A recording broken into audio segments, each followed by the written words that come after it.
In a humble riverside village, a blind father lived a life of hardship. In their hut, the rice jar sat nearly empty, yet their hearts stayed warm. Her father, Shen Qing, relied on her gentle guidance always. Shen Qing mended his worn clothes, her love woven in each stitch. She coaxed warmth from cold ashes, a daily struggle for their home. His blind touch found her face, a silent language of their deep bond. Every day, she carried water, a testament to her unending devotion. Villagers whispered sadly, acknowledging their dire, struggling plight. This young girl, more filial than her tender years, truly shone. Through stormy nights, she shielded him, a constant, loving presence. He sighed, wishing only to see her once, his voice heavy with regret. Please, Father, do not speak such words. A tiny candle flickered, mirroring the hope within his blind eyes. Their quiet bond endured, a warm comfort in the fading night. The blind father walked alone, seeking alms, his path uncertain. He wandered too far, until temple bells called through the air like mercy. A monk approached, guiding him up the stone steps with quiet compassion. He listened to the chanting, deeply moved by the sacred sounds. The monk spoke of merit, of darkness lifted by sincere offerings. The father whispered his wish, ashamed to ask the world for sight. 300 silk of rice.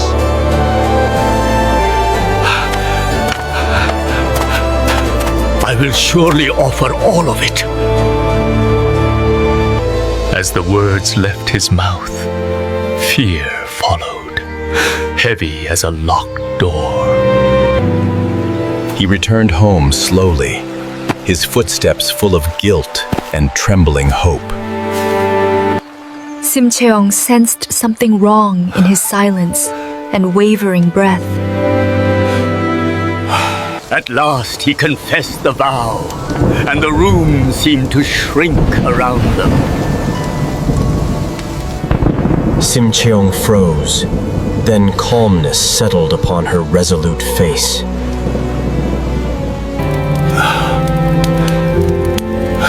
I will find a way. A single promise, unknowingly, set her fate in motion. In the bustling market, Shen Qing gazed at towering rice sacks. A grain merchant counted coins with cold precision, unmoved by sorrow. Nearby, sailors spoke of a sea ritual, an offering to calm violent waters. She listened intently, her hand clutching her tattered clothes. She signed the contract, the paper trembling in the wind. People turned away, unable to watch kindness become a bargain. She bought the rice, the weight of each sack heavier than grief. She carried the heavy rice home, a small shadow in the sun. How is there so much? People kindly offered help. He bowed toward the temple, believing salvation had arrived at last. Sim Cheong turned, her eyes red but resolute, facing her fate. In the dark night, Sim Cheong sat alone, lost in thought. Sim Cheong, what secret are you keeping from me? Father, I have sold myself. No, I do not need my sight, my dearest child.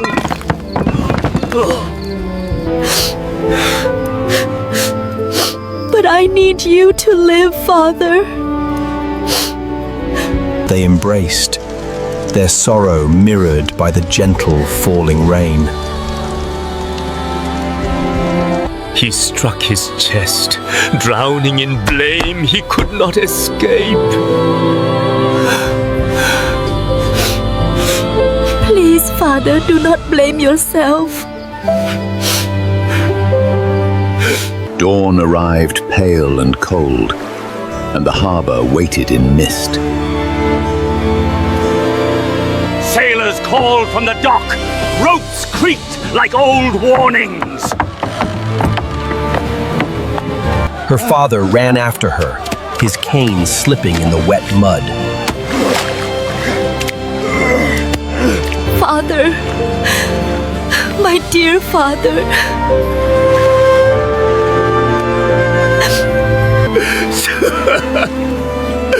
Sim Cheong. The boat left the dock, the waves swallowing his desperate plea. On the boat deck, Sim Cheong gazed at the distant horizon. Sailors murmured of the coming ritual, their voices tight with fear. Clouds gathered, and the wind rose, as if the ocean demanded payment. She folded her hands to pray, steadying herself against the rocking world. A sailor brought the ceremonial cloth, avoiding her eyes in shame. Sim Cheong donned the robe. Its pale fabric danced in the wind. Drums began to pound, each beat a step closer to fate. Waves swelled, slamming the hull, while the crew tightened their grip. They shouted that Indangsu was angry, and even the strong looked small. Please, great sea, be at peace.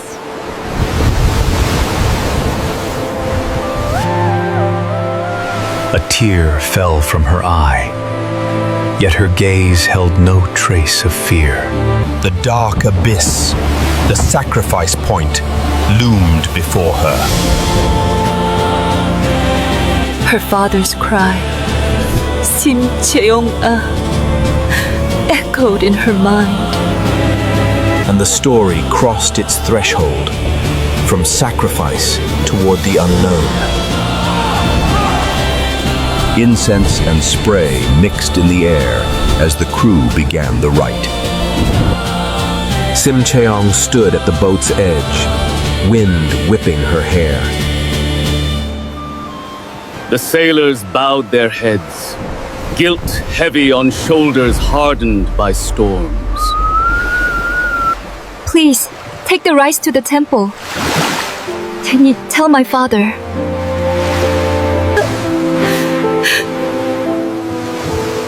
I love you, my dear father. The drums quickened, and the sea answered with a thunderous roar. She fell slowly, her white robe billowing gracefully in the wind. The ocean closed over her, foam bursting like shattered breath. The boat rocked violently, then steadied as the waves began to soften. The sailors stared in disbelief. The storm quieted, as if appeased. Far away on shore, her father collapsed, struck by a nameless pain. Beneath the dark waters, a mysterious blue light began to glow. A powerful beam of light emerged, leading to a magical realm. Underwater, fish glided past, and coral pillars rose like ancient temples. Sim Cheong, unconscious, was gently carried by the ocean current. A radiant gate emerged, an undersea palace shimmering in blue-green light. Sea attendants gently guided her into the grand palace.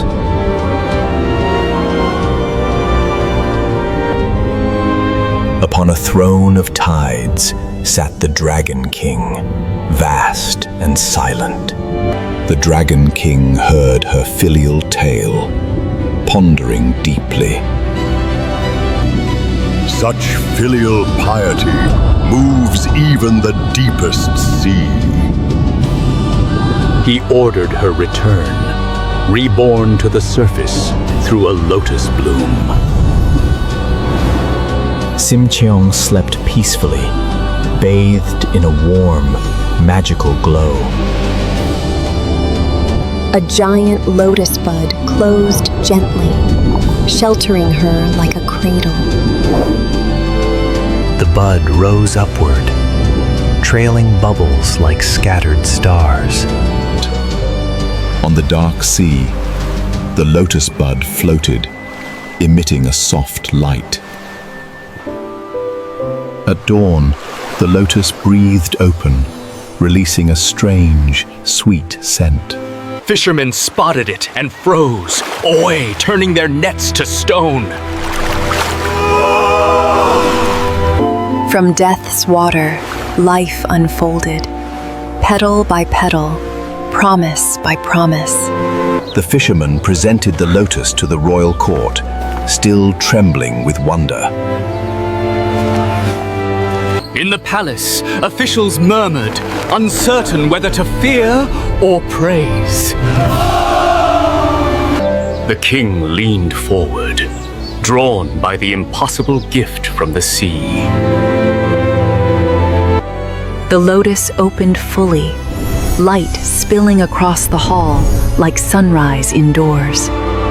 Sim Cheong emerged from the flower, reborn, a vision of grace. The king gently inquired about her true origin and her story.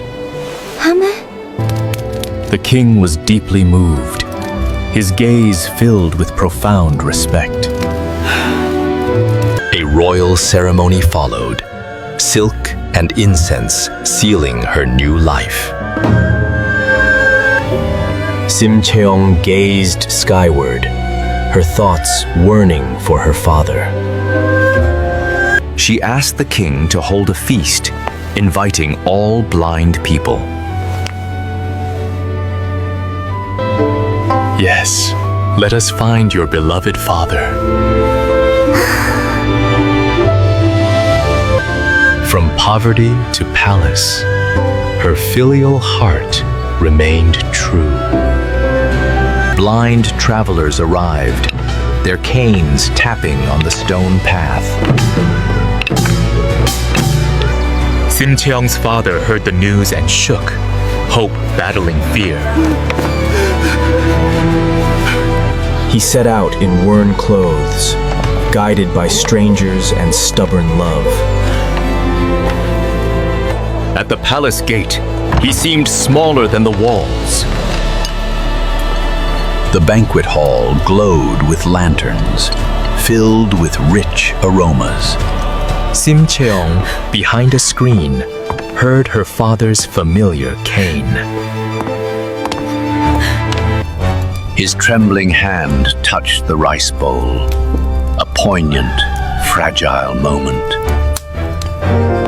Sim Qing, choking back tears, stepped out from behind the screen. He reached out. Sim Qing grasped his hand. A reunion of souls. Sim Qing, my child, are you truly alive? They embraced in the hall, everyone watching in silent reverence. The deep sea had returned his daughter to his loving embrace. The king bestowed gifts and opened granaries for the poor. The temple monk was invited. A temple bell echoed in the palace. A prayer ritual began, candlelight flickering, casting soft glows. If this is a dream, please let it never end. Sim Qing gently placed her hand upon her father's eyes. I can see now. He saw Sim Qing clearly, radiant in her royal attire. Father, you truly see me.